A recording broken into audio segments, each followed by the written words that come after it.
Bonjour, bienvenue à toi aujourd'hui en ce qu'on appelle au Québec, aux États-Unis, la fête du travail. Ça signifie aussi qu'on arrive à la fin des vacances, qu'on arrive à la fin de l'été.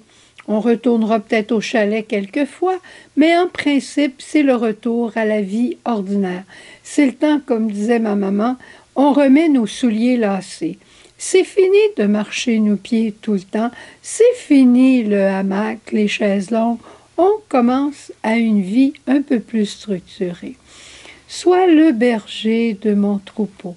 J'ai choisi ce chant aujourd'hui parce que je voulais que ce temps structuré, ce temps ordinaire, ce temps du retour à la vie normale, qu'il soit avec l'onction du bon berger.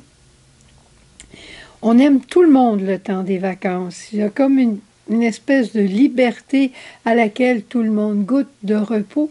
Eh bien, si on a cette onction du bon berger, on pourrait, dans un temps ordinaire, goûter encore à ce climat de vacances. L'onction céleste, l'onction du bon berger, elle est faite de douceur. Elle est faite de bonté. Elle est faite de respect. Jésus connaît chacune de ses brebis. Toi, mange un petit peu moins.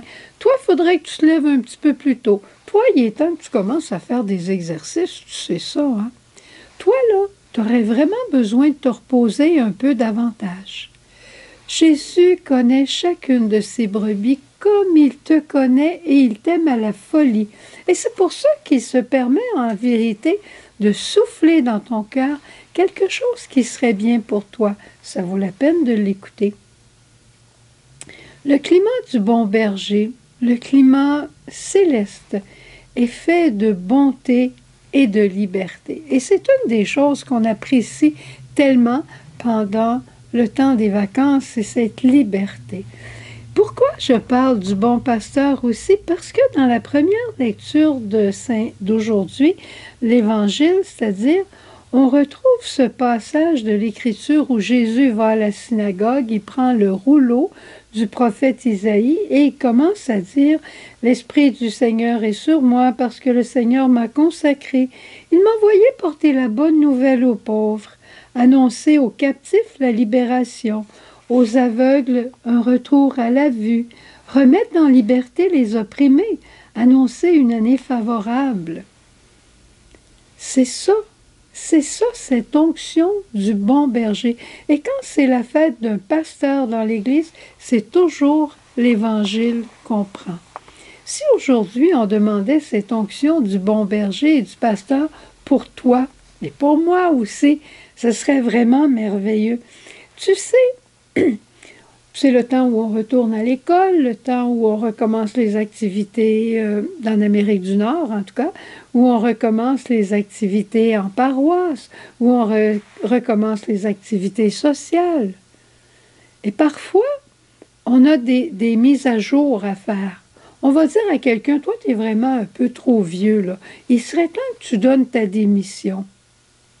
Des fois, ça fait mal au cœur de s'entendre dire « T'es trop vieux, il faudrait que tu démissionnes. » Mais si au lieu, on disait « T'as vraiment fait tout ce que toi tu pouvais, il est temps que tu passes le flambeau à quelqu'un d'autre. » Moi, j'oublierai jamais une amie à moi qui s'appelle Cécile, qui un jour avait eu un poste important en pastoral. Puis je lui avais dit « Qu'est-ce que tu penses de ça, Cécile? Est-ce que ça t'inquiète d'avoir ce poste qui est si important? » Et sais-tu ce qu'elle m'a répondu? Elle m'a dit « L'Église existait avant moi. Maintenant, c'est mon tour de prendre cette responsabilité. Je vais faire mon possible. Mais je sais qu'après, l'Église va continuer. » C'est merveilleux, cette confiance en Dieu et ce sens de la vérité. Le pasteur qui investit aujourd'hui. Alors, quand on dit à quelqu'un, c'est peut-être le temps que tu passes le flambeau, tu as fait tout ce que tu peux, un autre va venir, peut-être qu'il va faire de façon différente, et un autre viendra encore par la suite. Ainsi va l'Église. Mais c'est une manière de dire les choses avec un accent beaucoup plus de bon pasteur. Dans nos familles, c'est la même chose. Moi, je me souviens des petites choses que maman faisait. Elle nous donnait souvent de la pudding pour dessert. Je sais pas, elle aimait ça, c'était rapide, ça se faisait bien. Mais elle avait le don des fois de mettre une cerise sur le dessus. Elle avait le don de mettre des petits grains de couleur. Sur de la pudding à vanille qu'on n'aimait pas personne, elle mettait des chocolate chips ou bien des raisins. Une petite délicatesse qui nous faisait dire, maman, elle a pensé à nous pour transformer une journée ordinaire en fête. C'est facile à faire, mais il s'agit d'avoir le cœur pour y penser. Quand c'était le temps de rentrer du bois, mon père, il aurait pu me dire, Suzanne, viens faire ta corvée puis rentrer du bois. Moi, j'aimais beaucoup jouer avec mon père. On faisait beaucoup de sport ensemble.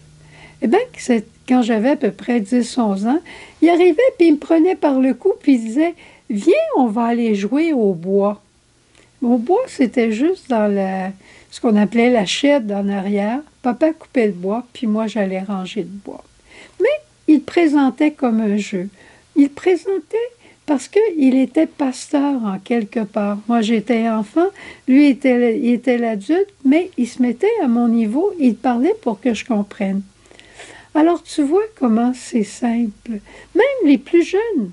Michael, tu peux dire à ta mère, « Maman, t'es la meilleure cuisinière du monde. » Et tu vas lui donner un élan, tu vas lui donner une joie, tu vas lui donner le souffle pour continuer à faire à manger, faire son devoir d'État finalement. Soyons pasteurs les uns pour les autres. C'est tellement simple et ça change une vie ordinaire, structurée, en une vie de joie, de liberté, de bonheur, comme Jésus est venu nous partager. Bonheur à toi aujourd'hui. Au revoir. Jésus.